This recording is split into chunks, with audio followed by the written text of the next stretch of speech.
Guys எனக்கு தெரிஞ்சு நம்மள பாதி பேர் கிரிக்கெட் பார்க்க ஸ்டார்ட் பண்ணதே இந்தியா பாகிஸ்தான்ங்கிற ஒரு மேட்சை வச்சு தான். அது எப்போ ரொம்ப ஒரு பேசு பொருளாக மாறிச்சோ அதுக்கப்புறம் தான் நம்ம கிரிக்கெட்டுங்கிற ஒரு நிறைய பேர் பார்க்க ஆரம்பிச்சிருப்போம். ஸோ அந்த மாரி இந்த நேற்று நடந்த மேட்ச் வந்து ரொம்ப பெரிய எதிர்பார்ப்புல இருந்துச்சு. இந்தியா விளாடுற மேட்ச் இந்தியா மட்டும் எதிர்பார்த்தா பரவாயில்ல, பங்களாதேஷ்காரன், பாகிஸ்தானு, இலங்கை எல்லாருமே ஒரு எதிர்பார்க்குற அளவுக்கு இந்த வேர்ல்டு கப் மேட்ச் வந்து இருந்துச்சு.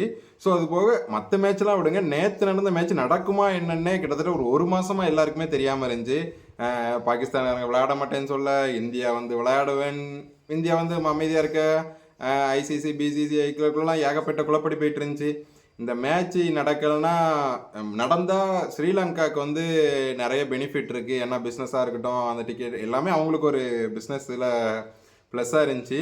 ஸோ பங்களாதேஷ்காரனுக்கெல்லாம் பிஸ்னஸில் ப்ளஸ்ஸோ இல்லையோ மைண்டில் ப்ளஸ்ஸு.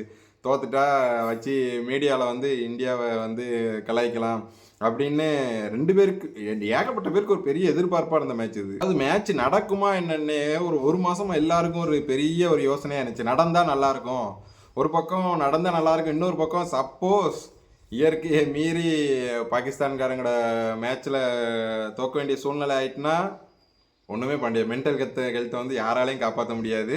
கிட்டத்தட்ட ஒரு மாதம் அதுலேருந்து வெளியே வர்றது யாரும் வேர்ல்டு கப்பே ஜெயிச்சா கூட இவங்ககிட்ட அடி வாங்குறது வந்து நமக்கு தோக்க முடியாத சூழ்நிலை வந்துடும். சரி இருந்தாலும் ஜெயிப்போன்னு ஒரு கான்ஃபிடன்ஸ், ஏன்னா டீம் வந்து அந்தளவுக்கு ஒரு செட்டில்டான டீமாக இருக்குது.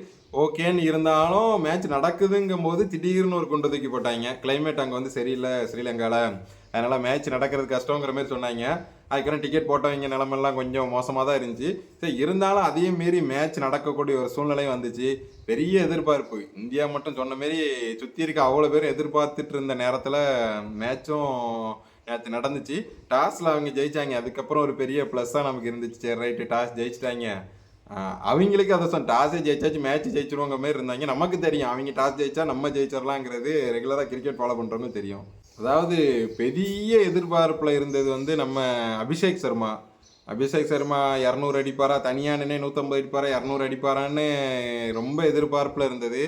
தலைவன் முதல்லே ஆட்டத்தை காட்டி பெரிய ஒரு டிசப்பாயின்மெண்ட் ஆகிட்டு, அபிஷேக் சர்மா அவுட் ஆனது பெரிய ஒரு டிசப்பாயின்மெண்ட் தான். ஆனால் அதுக்கப்புறம் என்னடா இது பொசுக்குன்னு போயிட்டாங்க பார்த்தா, அடுத்தது நம்ம ஒன்று விட்ட சித்தப்பான்னு சொல்லி இஷான் கிஷன் வந்து மொத்தமாக ஒரு எல்லாருக்குமே சாவு அவனுக்கு ஒரு பயத்தை காட்டிட்டு போயிட்டாரு. 77 ரன் அடி நொறுக்குனா 40 பாலில்.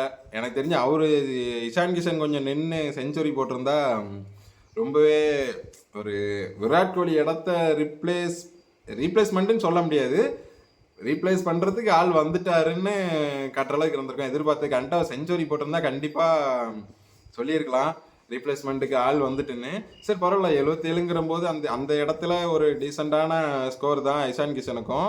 சரி அதுக்கப்புறம் வந்தவங்கெல்லாம் பெருசாக ஒன்றும் சொல்லிக்கிற அளவுக்குல. சூரிய வந்து ஒரு நின்று ஆடினாப்புல. அடுத்து ரிங்கு சிங் வந்து ஒரு 6 and 4லாம் நொறுக்குனாப்புல.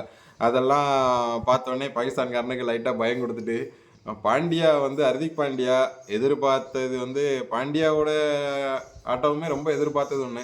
ஏன்னா விராட் கோலி அடிக்கலைன்னா பாண்டியா அடிப்பாருங்கிற ஒரு மைண்ட் செட்டில் எல்லாருமே இருந்தோம். ஸோ விராட் கோலி இல்லைங்கும் போது அந்த இடத்துக்கு இஷான் கிஷன் கொஞ்சம் கொண்டு வந்துட்டு போயிட்டாரு. பாண்டியா ஒரு 50 ரன், ஒரு 25 பாலுக்கு ஒரு 50 ரன் அடிச்சிருந்தா இன்னும் ரொம்ப ஸ்ட்ராங்காக இருந்திருக்கும்னு எதிர்பார்த்தோம். ஆனால் டீசெண்ட் எங்கே ரன்னே அடிக்கலையே. டீசெண்டான ஸ்கோருக்கு எங்கே போவா, டீசெண்ட்டுன்னு சொல்கிற அளவுக்கு கூட ஸ்கோர் இல்லை. ஒரு 20 ரன் அடிச்சிருந்தா கூட சரி, ஒரு 6 or 4 அடிச்சிருந்தா கூட போயிருக்கலாம். ஏன்னா எதிரிங்களுமே ரொம்ப எதிர்பார்த்த ஒரு ஆள் தான் ஹர்திக் பாண்டியா. அவரோட டக் அவுட் வந்து அதுவுமே கொஞ்சம் மனசு கொஞ்சம் சங்கடமாக தான் இருந்துச்சு. பாண்டியா அவுட் ஆனோன்னு எனக்கு என்ன தோணுச்சுன்னா, எப்படியும் இவனுக்கு ஓவர் கொடுப்பானுங்க, 4 6 மட்டும் கொடுத்தான் இன்னும் செய்யனே தெரியாத நிலமையில இருந்தோம். ஆனால் தலைவன் வந்த வேகத்துக்கு விக்கெட்டெல்லாம் எடுத்து மொதல் over maiden over plus wicket opening over கொடுக்கும்போது நினச்சேன் சூர்யா தலைவன் பெரிய ரிஸ்க் எடுக்கிறானோன்னு.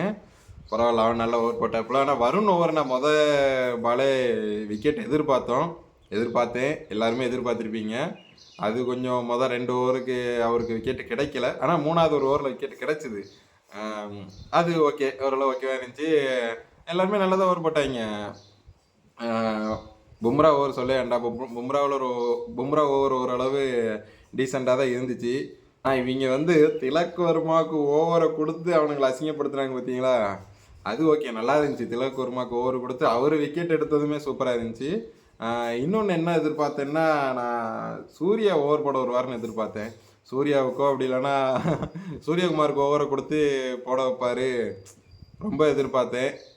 அப்படி இல்லைன்னா இசான் கிஷன் கூட வேண்டாம். சூர்யா வந்து அந்த ட்ரைனிங் மேட்ச்சில் பண்ண மாரி த்ரோ போடுற மாரி ஓவர் பழகினார். அது ரொம்ப எதிர்பார்த்தேன். அது இருந்தால் நல்லா இருந்திருக்கும். இன்னொன்று மெயினாக அக்சர் பட்டேலோட ஓவர் வந்து எல்லாமே ஓவர் நல்லா இருந்துச்சு. விக்கெட்லாம் தேவையானப்போ எடுத்தார். பவுலிங் ஸ்பின் அவங்க 6 ஸ்பின்னர் யூஸ் பண்ணானுங்க. நம்மளும் உங்களுக்கு நாங்கள் சலித்தவங்க இல்லைடா அப்படின்னு டஃப் கொடுத்து ஓவர் போட்டோம். சரி, ஒரு கட்டத்துக்கு அப்புறம் தெரிஞ்சுட்டு நம்ம தான் ஜெயிப்போன்னு. ஹர்திக் பாண்டியா ஓவர் லாஸ்ட் அந்த 10வது விக்கெட் எடுத்த பவுலிங் அதுவுமே ரொம்ப நல்லா இருந்துச்சு. எப்படியோ கடைசியில் அவனுங்களை ஒரு 100 ரன்னுக்குள்ளே மடக்குன்னு எதிர்பார்த்தது. ஆனால் பாண்டியா ஓவரில் ஒரு லாஸ்ட்டுக்கு முந்தின ஓவர் அந்த ஓவர் கொஞ்சம் அடித்தாங்க.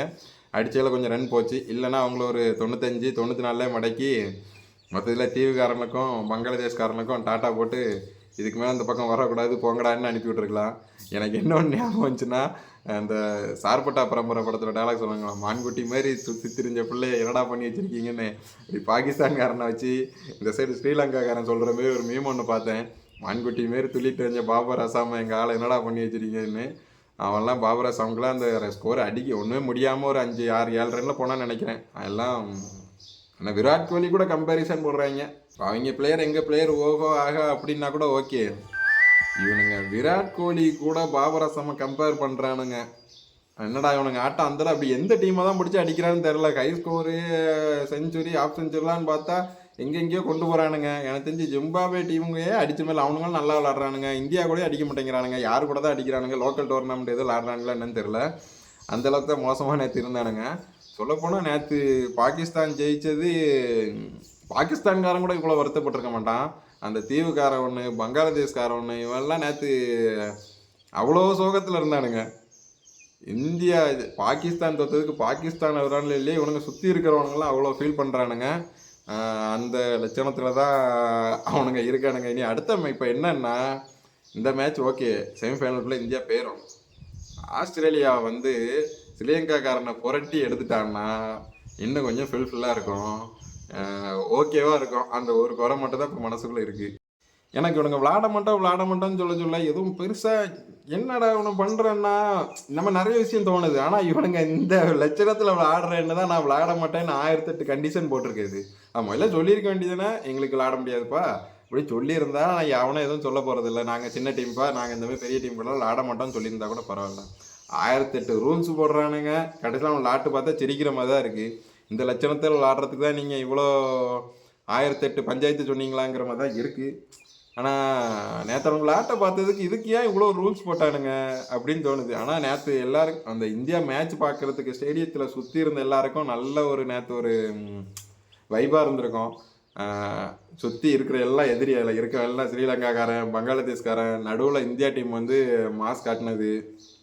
இதுக்கு மேலே பாகிஸ்தான்காரன் வாயை திறக்கக்கூடாது. கிட்டத்தட்ட இன்னொரு வருஷத்துக்கு வேர்ல்டு கப் திறக்குதுன்னு அடுத்த வேர்ல்டு கப் வரைக்கும் வாயை திறக்க மாட்டான்னு வைங்களாம், திறக்கக்கூடாத அளவுக்கு பண்ணிட்டாங்க. ஓவரால் என்னென்னு பார்த்தீங்கன்னா, விராட் கோலி இல்லாத குறைய வந்து இஷான் கிஷன் தீர்த்து வச்சார். பவுலிங்கில் ஓரளவு ஓகே, எல்லாருமே நல்லா பண்ணாங்க. ஒரு 100 ரன்குள்ள 100 டார்கெட்டை பார்க்கும்போது ஓரளவு சப்போஸ் அடிச்சிருவாங்க. மொத்தம் இடையில ஒரு 2 விக்கெட்டுக்கு அப்புறம் நல்லா ரன் அடித்தாங்க பாகிஸ்தான்காரங்க. இருந்தாலும் இந்தியா வந்து எல்லாம் நீ அடிக்கக்கூடாதுன்னு சொல்லி 100 ரன்ல சுருட்டி போட்டாங்க. ஓவரால் எல்லாமே ஓகேவாக இருந்துச்சு. மென்டல் ஹெல்த் வந்து தப்பிச்சுது.